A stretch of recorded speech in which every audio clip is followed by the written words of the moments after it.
안녕하세요. 불가능한 TV입니다. 지난 시간까지 모순에 대해서 두 번의 시간을 가지면서 알아봤는데요. 세 번째 시간입니다.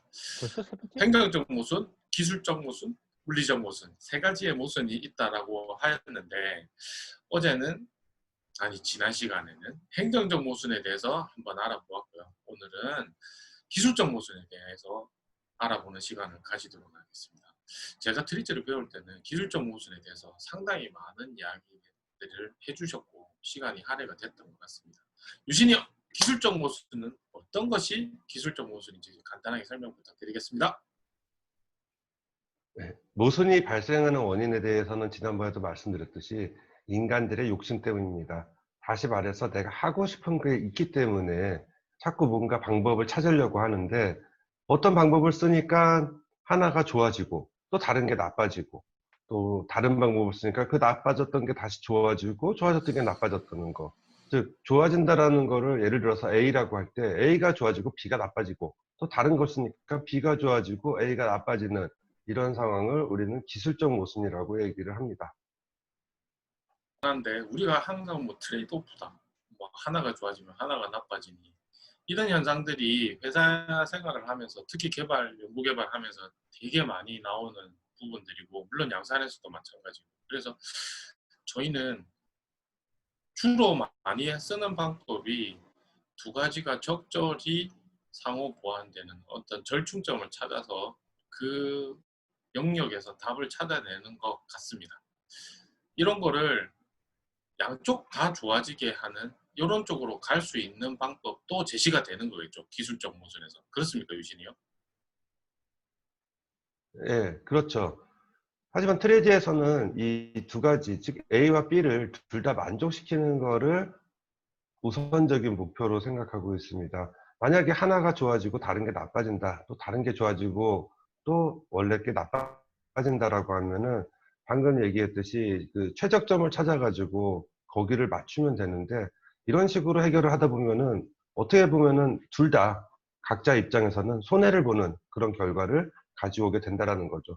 차라리 한쪽으로 그냥 다 밀어주든가 아니면은 둘 다 만족하게 하는 게 어떻게 보면은 가장 이상적인 결과가 아닌가 생각을 합니다. 네, 감사합니다. 말로만 하니까 어떤 경우가 이런 경우에 해당이 되는지 좀 감이 안 잡히는 분들이 계실 것 같습니다. 저 역시도 이제 감이 왔다가 갔다가 하는 것 같은데 우리 오프로님 어떤 사례들이 있을까요? 네. 지금 사례로 보게 되면은 기본적으로 하나가 좋아지면 하나가 나빠지는, 보통은 이 표현하는 게 이제 트리스는 크게 두 가지가 있습니다. 하나는 시소 모델, 그래서 하나가 좋아지면 하나가 나빠진다, 이렇게 이제 서로 왔다 갔다 하는 이런 시소 모델이 있고요. 또 하나는 이제 도르래 모델이라 해서 중간에 도르래가 있고 한쪽이 올라가면 한쪽이 떨어지고 뭐 이렇게 왔다 갔다 하는, 이렇게 되는 게 있는데 지금 우리가 이제 일상적으로 보는 것들은 대부분 이런 경우가 되게 많죠.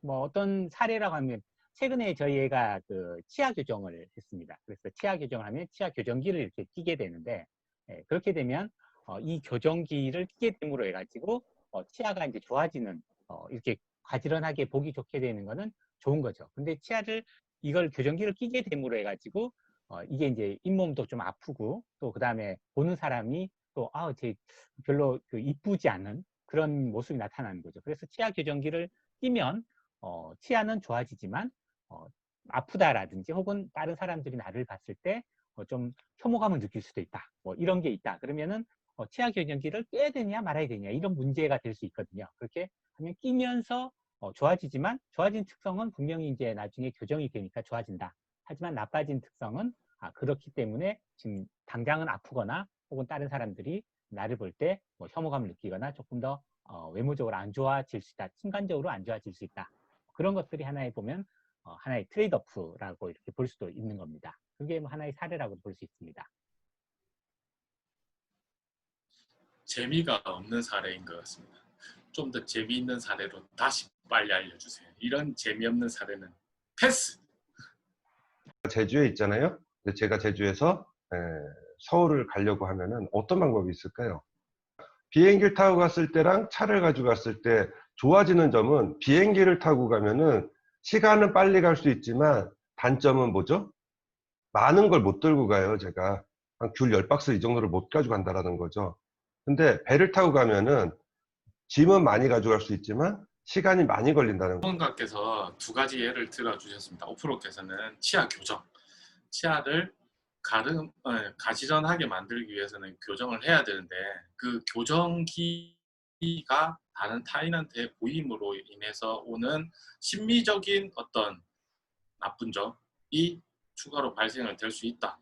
이런 부분이 기술적 모순이 된다가 하나였었고, 그 다음에 또 하나는 우리 유신이 형께서 말씀해 주신 제주도에서 서울로 이렇게 오실 때 비행기가 좋으냐 배가 좋으냐를 봤을 때 시간과 그 다음에 화물의 무게 두 가지를 놓고 봤을 때는 시간은 비행기가 빠르지만 화물은 무게가 줄여서 가야 되는 반면에 배는 시간은 많이 걸리지만 화물의 무게를 많이 가지고 갈 수 있다. 이런 두 가지 관점에서 봤을 때는 기술적 모순이 될 수 있다. 이렇게 두 가지 예를 들어주셨습니다. 맞습니까? 네. 오늘은 기술적 모순에 대해서 아주 짧게 알아보는 시간을 가졌습니다. 다음 시간은 마지막인 물리적 모순을 다루는 시간을 가져보도록 하겠습니다. 자, 지금까지 풀까 말까 TV였습니다. 감사합니다.